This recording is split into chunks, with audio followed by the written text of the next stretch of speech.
या देवस्थानचे पुजारी आहेत, तर त्यांच्याकडून आपण इतिहास जाणून घेऊया. सर्वात प्रथम तुमचं नाव सांगा. माझं नाव अभिजित विनायक घनवटकर, बरं. मंदिराचा मुख्य पुजारी. मंदिराचे मुख्य पुजारी आहेत. हो.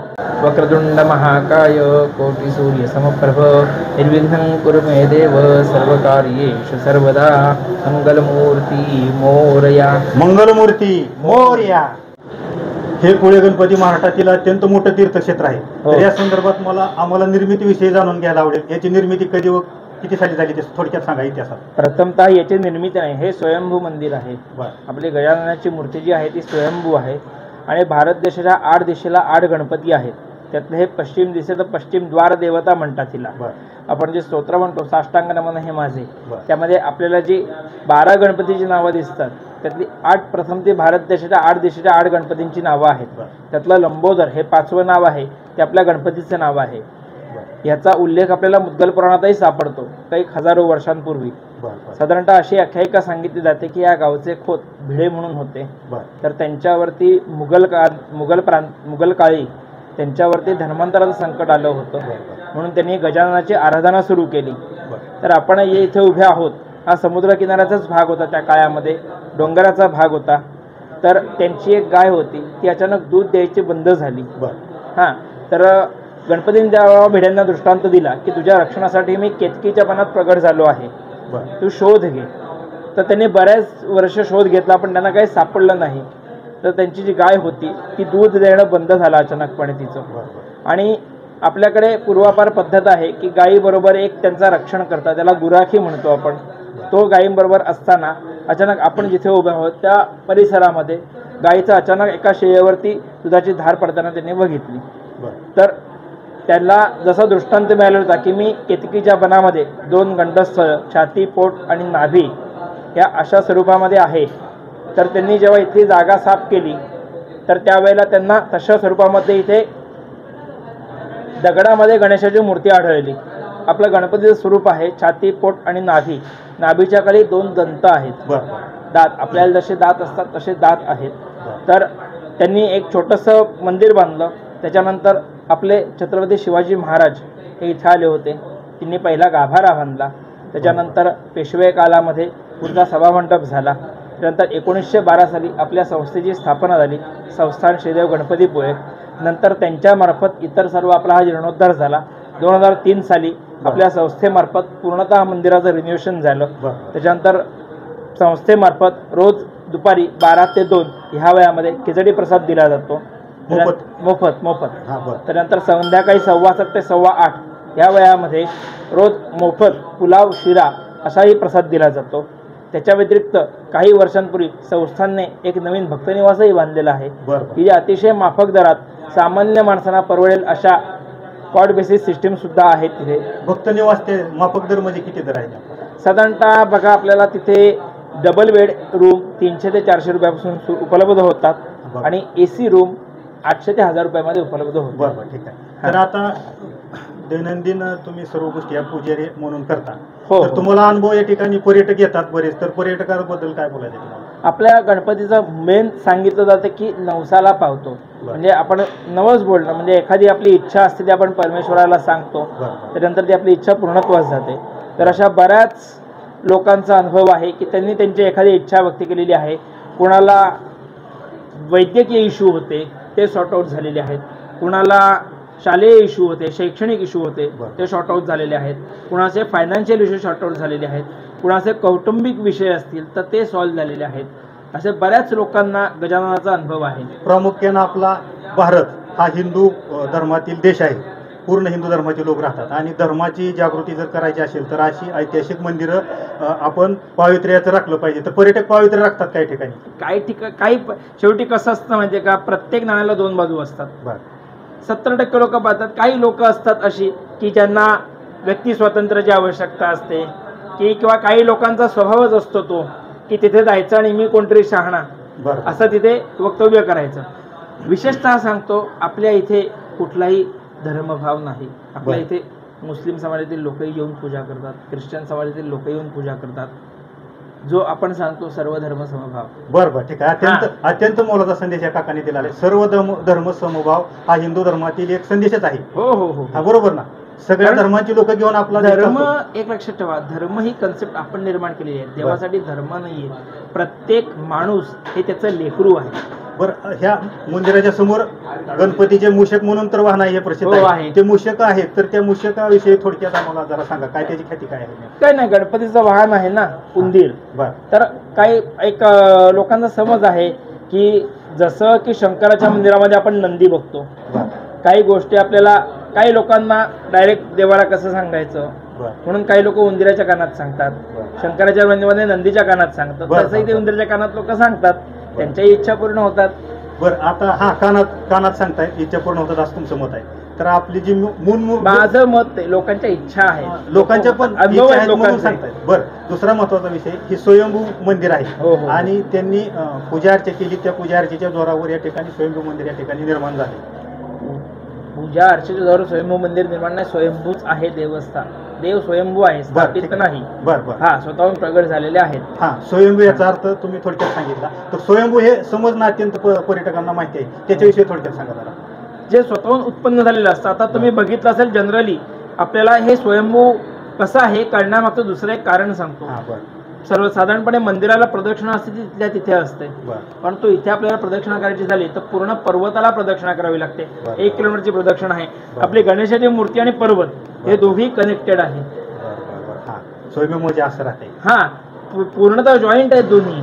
आपण छोटी परिक्रमा करायची म्हणजे तरी करूच शकत नाही, कारण पूर्णतः हा बघा, हा मागे आपल्याला जर का डोंगर दाखवू शकला, बरोबर, हा डोंगर मोठा हा. बाहेरून दाखवतो. हा, तर डोंगर हेच मूर्ती गणपतीचं स्वरूप आहे.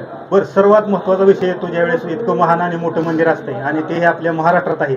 छत्रपती शिवाजी महाराजांचे या ठिकाणी पाय लागलेले आहेत. तर या ठिकाणी तुम्ही विधी कुठले कुठले करता धार्मिक विधी म्हणजे बघा, रोज सकाळी आपली पहिली पूजा होते. बरं पूजेनंतर 5 वाजता आरती केली जाते. बरं त्याच्यानंतर सकाळी 7 ते 11 ह्या वेळामध्ये येणाऱ्या प्रत्येक भाविकाला स्वतःच्या हस्ते बसून श्रींची पूजा करायला मिळते. बरं. त्यासाठी पुरुषांना सोहळं हे कंपल्सरी असतं बरं. आणि स्त्रियांना आपल्या महाराष्ट्रीयन पद्धतीची साडी ब्लाऊज, तो जो काय आपला वेशाख असतो, तो वेशभूषा असते ती परिधान करूनच पूजेला बसता येतं. बरं त्याच्यानंतर दर महिन्याच्या संकष्ट चतुर्थीला, दिवाळी, दसरा, गुढीपाडवा, मागे गणेश जयंती, भाद्रपद गणेश चतुर्थी, टोटल 17 आपल्या इथे छबिना निघतो. बरं ठीक आहे. आता हे मंदिर प्रामुख्याने आपल्या महाराष्ट्रात आहे, समुद्र किनारे आहे आणि कोकण हा एक पृथ्वीवरचा स्वर्गच आहे.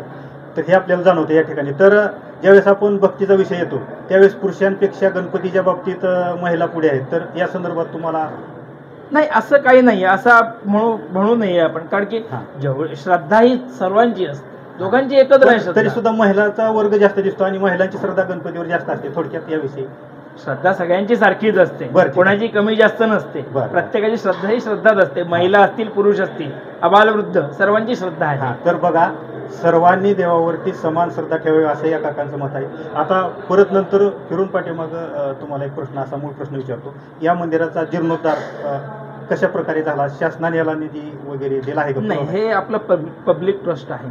Public trust? हो, सर्व भक्तांच्या देणगीतूनच आपण सर्व जीर्णोद्धार करतो. इतकं सुंदर असं हो, मंदिर या ठिकाणी. आणि इथे कुठेही आपल्याकडे तुम्ही बघितलं असेल तर पक्षीय तुम्हाला चिन्ह कुठेही दिसणार नाही. पब्लिकच सगळं हे देवस्थान चालवतं. वा, मस्त. आणि पब्लिकांनी इतकं सहकार्य करून आपल्या देवाची या ठिकाणी ती एक पूजेचाच भाग आहे, देणगी देणं म्हणजे आणि मंदिर उभं करणं म्हणजे. तर सर्वात शेवटी तुम्हाला असा एक प्रश्न येतो, या सिक्युरिटी या ठिकाणी भरपूर दिसते आणि तुम्ही शिस्त पण या ठिकाणी चांगली सिक्युरिटी तर्फे आहे. तर हे सगळं नियोजन कसं बघितलं? हे आपल्या सगळी संस्थेची कमाल आहे. संस्थेचे जे आपले पदाधिकारी आहेत म्हणजे विश्वस्त आहेत, त्यांचं इतकं नियोजनबद्ध काम आहे की किती वेळ सिक्युरिटी, तर आपलं पूर्ण दिवसभर आपल्याकडे सिक्युरिटी असतात, नाईटलाही सिक्युरिटी असतात जॉबला. कारण आपण समुद्रकिनारी असल्यामुळे आपण 26/11 सारखा हल्ला अनुभवलाय. दुर्दैवाची, अत्यंत दुर्दैवाची गोष्ट आहे ती. त्यामुळे आपल्याला ही सुरक्षितता ठेवणं गरजेचं आहे. काही ठिकाणी आपण बघतो मंदिरामध्ये चोऱ्या होतात, त्या दृष्टीने ही गोष्ट गरजेची आहे. त्यामुळे आपल्याला त्या गोष्टी कराव्या लागतात. काही वेळेस नाईलाज होतो, थांबवणं गरजेचं असतं, त्यामुळे पर्याय नसतो त्याला. तरीही पर्यटकांनी, महाराष्ट्रातून या ठिकाणी पर्यटक येतात आणि हे स्वयंभू मंदिर असल्यामुळे या ठिकाणी कुठल्याही प्रकार स्वच्छता चांगल्या प्रकारे राखावी. तुम्ही येणाऱ्या भाविक भक्तांना काय आवाहन करतात? हो, येणाऱ्या भाविकांनी विशेषतः जेवढा आपल्याला प्लॅस्टिकचा वापर टाळता येईल, कमी करता येईल तेवढा करावा. कारण कितीतरी वेळा सिद्ध झालेलं आहे की प्लॅस्टिक हे आपण पूर्णतः जगातून नष्ट करू शकत नाही. प्लॅस्टिकमुळे खूप दुष्परिणाम होतात, खूप दूषित वातावरण निर्माण होतं. आणि विशेषतः मी सल्ला असा देईन की जे कोणी भाविक पर्यटक येत असतील त्यांनी समुद्र स्नानाला जाताना बरं. योग्य ती खबरदारी घ्यायची आहे. समुद्र तीर्थावर समुद्राच्या किनाऱ्यावर गेल्यावर काय नक्की खबरदारी काय घ्यावी असं वाटतं तुम्हाला? आपल्याला लहानपणापासून सांगतात ना, पाण्याची मस्ती कधीच करू नये. बरं त्यामुळे कंबरेच्या वरच्या पाण्यात शक्यतो माणसांनी जाऊच नये. कंबरेपर्यंत पाण्यात जावं, आनंद लुटावा, स्नान करावं, पण त्याच्यावरती मस्ती करू जाऊ नये जास्त. हा नाही, मस्ती तर करणं नेहमी आपल्याला घातकच असतंय. येस. आणि मंदिराची माहिती तुम्ही अत्यंत आम्हाला विस्तृत त्या ठिकाणी माझी विशेष म्हणजे तुम्हाला सांगतो की आपण मंदिरात येत असताना आपला पोशाख जो असेल तोही आपण व्यवस्थित आपल्याला साजेसा करावा. म्हणजे मंदिर देवाकडे येताना पोशाख कसा असावा याही बाबी खूप महत्वाच्या आहेत. मला इथे अत्यंत मूळ प्रश्न या ठिकाणी निर्माण केला आहे, तर याविषयी थोडक्यात आपण चर्चा करूया. पोशाख याचा अर्थ आपल्या महाराष्ट्रातील पोशाख पूर्वीचा कसा होता आणि आज कसा आहे याबद्दल तुम्हाला थोडक्यात काय म्हणायचं? काळानुरूप पोशाखात बदल होत गेले. बरं. पूर्वी स्त्रिया साडी परिधान करायचे, पुरुष धोतर झब्बा घालायचे, पॅन्ट शर्ट आल्या. त्यामुळेच म्हटलं ना की पुरुष असो स्त्री असो कुणीही असो, मंदिरात येताना त्याचा पोशाख हा सात्विक असला पाहिजे. मंदिरात येताना सात्विक भावना असली पाहिजे. हा महत्वाचा संदेश अगदी देत आहेत काका. तर मंदिरात येत असताना येत असताना असं म्हणायचं नाही की माझा व्यक्ती स्वातंत्र्य आहे आणि मी हे असे घालणार, मी तसं घालणार. कशाला पाहिजे? मंदिरात येताना व्यक्ती स्वतंत्र कशाला हवं? आपण मंदिरामध्ये येतो कशासाठी? स्वतःच्या आत्मशांतीसाठी येतो, स्वतःच्या मनाला शांतता मिळावी म्हणून येतो. मग ज्यावेळेला आपल्याला शांतता पाहिजे तिथे आपले हट्ट करायचे. हा नाही, बरोबर. अगदी महाराष्ट्रातून पर्यटक येतात आणि वेगवेगळे पोशाख अलीकडच्या काळात मॉडर्न पोशाख आहेत. आणि आपले सात्विक पोशाख म्हणजे काय या तरुण पिढीने आणि वयस्कर पिढीने लक्षात घ्यावं. आपण समुद्रकिनारी येतोय, एकदम तीर्थक्षेत्र चांगलं आहे या ठिकाणी येतोय, तर आपला सात्विकच पोशाख घालून या ठिकाणी. आणि सर्वात शेवटी जाऊन तुम्हाला पूर्ण महाराष्ट्रातील आणि देशातील भाविक भक्तांना अजून महत्त्वाचा संदेश काय द्यायचा आहे सांगा सर्व.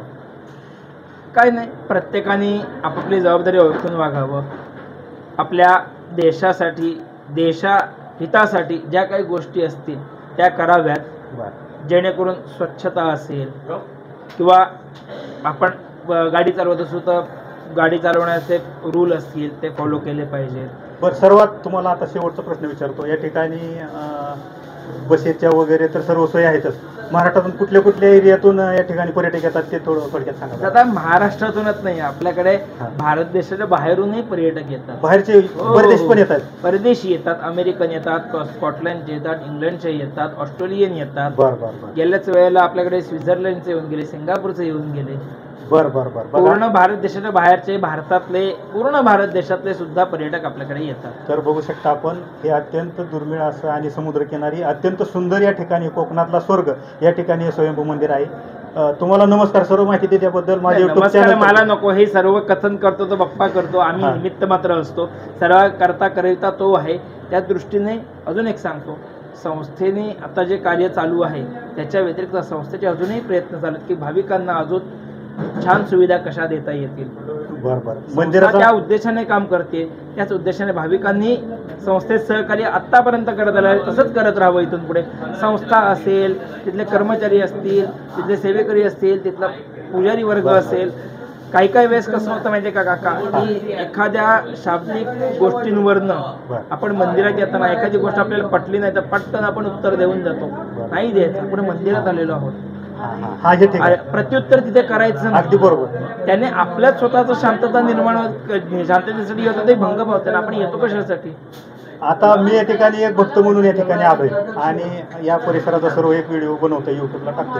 तर मला या ठिकाणी स्वच्छता अगदी छान दिसली. तर त्याच्याबद्दल तुम्हाला काय म्हणायचं? स्वच्छता कशा प्रकारे केली जाते त्यामध्ये? रोज आपल्याला 4 ते 5 वेळा दिवसातून झाडवणूक केली जाते, 2-3 वेळा फरशी पुसली जाते. त्यामुळे पूर्णतः हायजेनिक दृष्ट्या जेवढं जास्तीत जास्त आपल्याला करता येईल तेवढं आपण स्वच्छता करतो. परंतु कसं होतं, समुद्रकिनारी असल्यामुळे वाऱ्याने वाळू असेल, तुम्ही आता बघितलं असेल झाडताना वाळू किती मंदिरात बाहेर निघाली, किंवा आपल्या पायाबरोबर सुद्धा जरी आपण किती धुतलं तरी बारीक बारीक वाळू ही येत असते. हे आमचे सेवेकरी आहेत, हे बघा. सेवेकऱ्यांविषयी काय थोडक्यात बोलायचं? ते उत्कृष्ट सेवेकरी आहेत. स्वतःची घरातली सेवा म्हणून ते करतात, पगारासाठी कोणी काम करत नाही इथे. बघा, या ठिकाणी अशा पद्धतीनं सेवक हे पोशाख मध्ये आहेत. काका, सेवा करता म्हणजे नक्की काय करता? तुमचं नाव सांगा सर्वप्रथम. बरं. सेवा करता म्हणजे नक्की काय तुम्ही ह्यात काय करता? या मंदिराला काय? देवाची सेवा करतो, म्हणजे म्हणत नाही मी नोकरीला आहे बरं बरं बरं. वगैरे काय, मनापासून सगळ्या गोष्टी करतात. त्या मनभावना पूर्ण होतात. बघा हा परिसर कसा स्वच्छ या काकांनी ठेवलेला आहे आणि आताच इतक्यात त्यांनी या ठिकाणी स्वच्छता केली आणि या स्वच्छतेबद्दल तुम्हाला धन्यवाद देतो. नमस्कार. तर काका फिरून तुमच्याकडे येतो. सर्वात शेवटी आपणाला हेच म्हणायचे असते की मी आपणाला धन्यवाद देऊन गणपतीचं नाव एकदा मनापासून घेण्याची माझी इच्छा आहे. ओम श्री गणेशाय नमः. नक्कीच अशाच सर्वांनी मुखात गणेशाचं नाव ठेवावं. हां ठीक आहे, धन्यवाद. सर्व भाविक भक्त आहेत त्यांच्यासाठी अत्यंत मोलाचा सल्ला या काकांनी दिला आहे. आजच्या वेळेत मी आपणासमोर एवढीच माहिती देतो. नमस्कार काका. नमस्कार.